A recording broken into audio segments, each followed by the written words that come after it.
On connaissait les vols à l'arraché, le homejacking, les cambriolages. Depuis quelques mois, les policiers font face à une nouvelle forme de délinquance, les braquages en plein jour de boutiques de téléphonie. Les malfaiteurs, souvent mineurs, sont recrutés sur les réseaux sociaux. C'est l'enquête de ce 20h. Elle est signée Baptiste Guénet, Régis Rouanet et Gérard Jongis.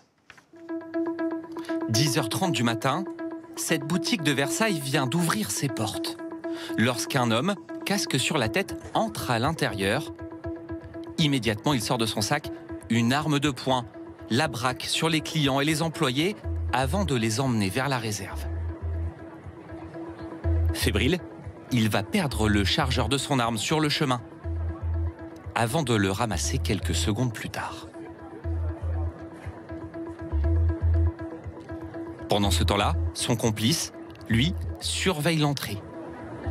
La suite, c'est le dirigeant de la société qui la raconte.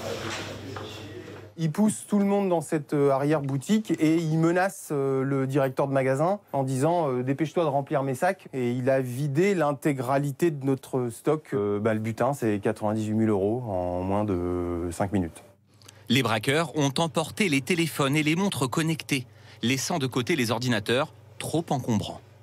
Ce patron de 14 magasins de revente de produits Apple espère être remboursé au moins partiellement par son assurance, mais cela va prendre des mois et il s'attend à subir des pénalités. Ça veut dire une augmentation de votre franchise d'assurance, une augmentation de vos cotisations. Et quand vous avez un commerce avec un réseau de distribution important, ce qui est arrivé sur un site se répercute sur la totalité. Sans compter le traumatisme subi par ses employés.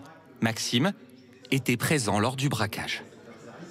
Est-ce que vous avez hésité à revenir travailler suite à cet événement-là? Oui. J'ai des collègues, oui, c'est compliqué.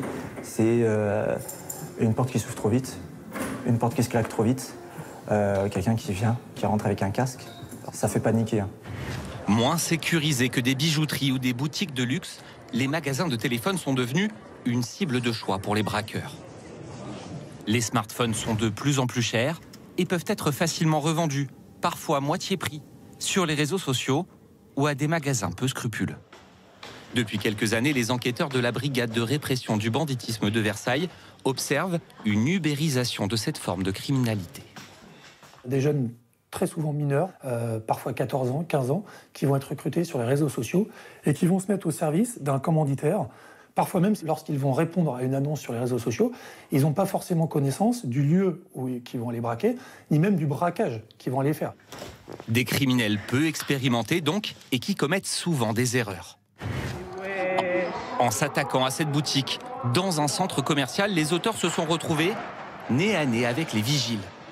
S'ils ont pu repartir avec une quarantaine de téléphones, 2 malfaiteurs vont être rapidement arrêtés. L'un d'eux, 15 ans, expliquera aux policiers avoir accepté cette mission sur une messagerie cryptée contre quelques milliers d'euros. Ces équipes ne connaissent pas leurs commanditaires et bien souvent, ils ne se connaissent même pas entre eux. C'est le constat de cette avocate qui a défendu plusieurs de ces jeunes braqueurs. Ils se découvraient et se rencontraient juste avant de pouvoir se rendre sur la boutique ciblée. Ils sont interchangeables. On est face à des jeunes qui sont un petit peu jetables et puis des commanditaires qui, grâce à cet anonymat, finalement, restent sous les radars. Les téléphones volés sont pourtant géolocalisables et peuvent être bloqués dès la première activation. Les acheteurs qui pensaient faire une bonne affaire pourraient en fait se retrouver face à un écran comme celui-ci, avec un téléphone inutilisable.